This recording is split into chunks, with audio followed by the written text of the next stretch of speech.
এডিসির আসন্ন সাধারণ নির্বাচনকে সামনে রেখে ঊনকোটি জেলাতে প্রশাসনিক প্রস্তুতি ও রাজনৈতিক তৎপরতা পরিলক্ষিত হচ্ছে। পুলিশ প্রশাসনের যৌথ উদ্যোগে নানা স্থানে হচ্ছে ফ্ল্যাগ মার্চ। এদিকে রাজনৈতিক দল ও প্রতিদ্বন্দ্বী ভোট প্রার্থীরা ভোটারদের মন জয় করতে ফ্ল্যাগ ফেস্টুন সহ নানা আঙ্গিকে প্রচার চালিয়ে যাচ্ছেন। জেলা নির্বাচন আধিকারিক তথা জেলা শাসক ডক্টর তমাল মজুমদার জানান, সুষ্ঠু ও সুচারুভাবে ভোট পর্ব সম্পন্ন করতে যথাযথ প্রশাসনিক উদ্যোগ নেওয়া হয়েছে। এখানে উল্লেখ্য, ঊনকোটি জেলার অধীনে মাছমারা ও করমছড়া আসন দুটি রয়েছে।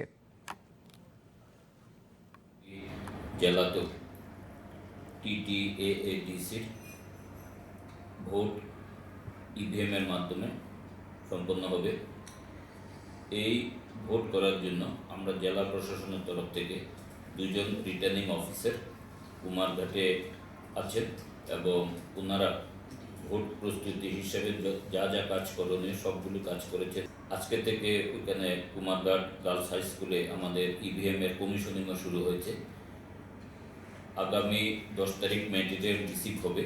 11 তারিখ আমাদের পুলিং পার্টি যার যার ডেস্টিনেশনে চলে যাবেন।